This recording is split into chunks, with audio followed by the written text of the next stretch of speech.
Oh, alright. A lot of people asked for a guide or some sort, so here we are. I assume that you have passed the tutorial and know how buttons work or what they do. And with that knowledge going ahead, telling you how to begin your journey online. Well, first thing that you might want to ask yourself is what characters you should pick as a beginner in this game. When building up your team, you should be aware of the limiter that you have in the ranked matches, and that is 9,000 points, which means that you will not be able to pick the best characters and the best supports. You'll have to sacrifice. Either you pick a really good characters, or you pick a really good supports. Task having the balance in damage and the ability to make this damage. The hands down, one of the best characters in the game is Mihawk. Nothing complicated about him, and he is probably your best choice if you're new to the game and want to actually win. The second one, the Logia user, goes by Sabo. Maybe you heard of him. And the last but not least is Luffy.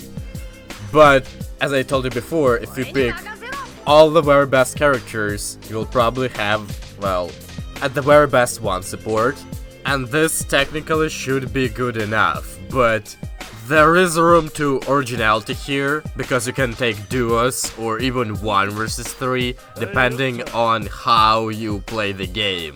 As far as I know, it really depends on you, on what you feel better, to have all the best characters or to have all the best supports. Don't make a mistake thinking that one is stronger than the other, because it's not so.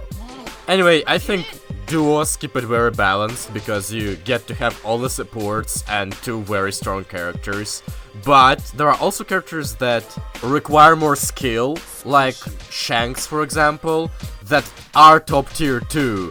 But in order to make them top tier, you have to play them right.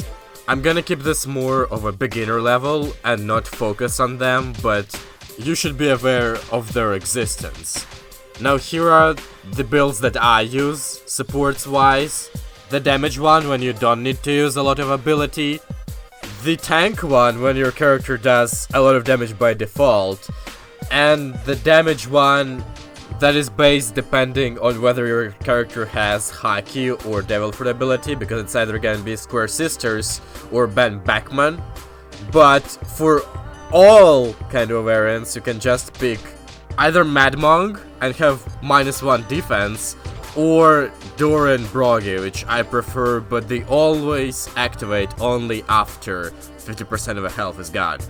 You may also notice that I am trying to pick Garp in my builds as much as possible, because this is pretty much the best support in the game, since it nullifies all the Devil Fruit abilities, gives them -2 to defense, and because it nullifies the ability gauge of Devil Fruit users, they can't flash counter.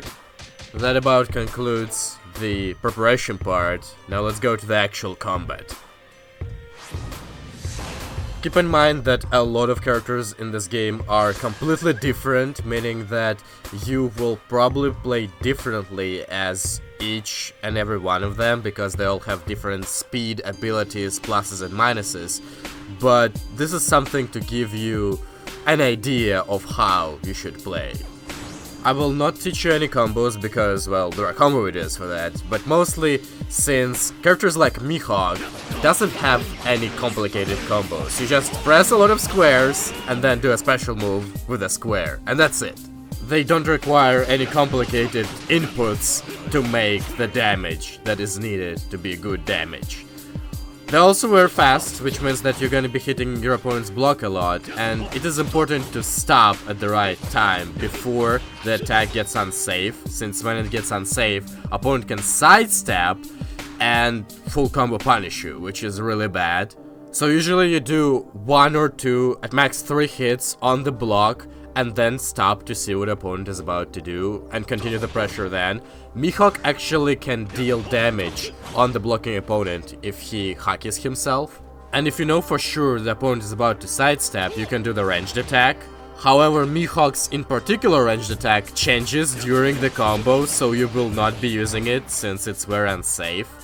But if we take most of the other characters like Luffy, they have the same ranged attack within their combo and outside the combo. Moreover, they can combo off of it and do loads of damage. Now you just seen me juggling with Conqueror's Haki. Now every character that has Conqueror's Haki in this game is top tier, simply because Conqueror's Haki is an insane thing. It allows you to stop projectiles and even certain moves inside the combo, allowing you to escape it. Luffy himself can sidestep out of the combo when you hold on his ability, if opponent doesn't use swords. Anyway, in Mihawk's case, if opponent keeps blocking, you do the heavy guard break. You don't do the light guard break since, well, people can sidestep it. And the only way to break any heavy guard break is to start hitting you. There is no cheap death in this game, so don't be afraid if it actually does damage to you. Just keep pressing squares and you will escape the heavy guard break. Which in some cases, like in Sabos, can deal a lot of damage because it links into the special. So on blocking opponent you have three choices. Either continue the pressure with 1 or 2 hits, do a guard break, or do a ranged attack, which in some cases lead to another combo. If you are the one blocking, you have to wait for either an opportunity to sidestep, or for opponent to do something unsafe that creates an opening. If you're a Logia user, you can try and Logia through some attacks, but that's really risky. You can also wait for opponent to try and do the guard break and just punch through it. Basically, there are a lot of options on both sides on what to do. Opponent can try and teleport behind you if he's a Logia user. Be aware about that, and if that happens, you can either do an attack that tracks, like a guard break, a heavy one, or any other move that allows the character to turn around. But mostly you can just block by, well, tapping the block button when opponent appears behind you. Now about the special moves in this game, mostly all of them are punishable, even though some are safe, but some of them have auras. If you see a red aura, that means it's an unblockable and you have to dodge it. But if you see a green one, that means that you can't Logia through it, and if you try to do that, you will lose all of your ability bar. Now, this game is a lot about footsies, and if you are attentive, you will notice that if you just press squares, then you will have this kind of attack, but if you press a direction and a square, your character will do an engaging move. For some characters it's safe, for some it's not, but what it does is if you hit it, the amount of hits available to combo will be changed, so you will not be able to do your most damaging combo and you will have to change it to the other one. You also have to feel the distance of this move, because if you whiff it, you are most guaranteed to be punished. All of that doesn't apply to Mihawk because he is OPS bitch. It is, however, stoppable with the special moves, so you will not be able to do it if somebody fires a projectile on you.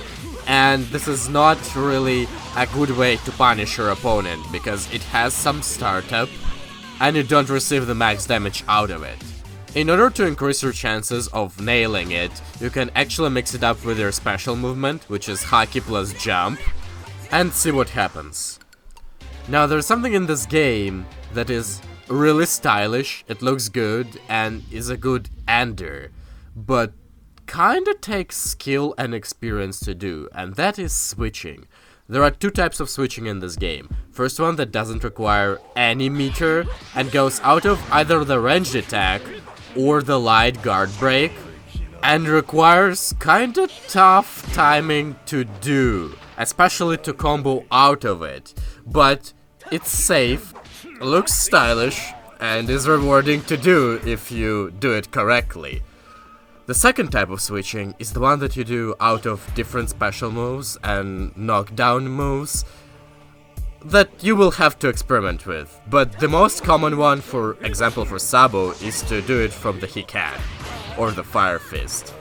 It requires 2 bars of meter, is interruptible, but it is not always continuing the combo. Sometimes it's an ender. So you will have to experiment with this depending on your team.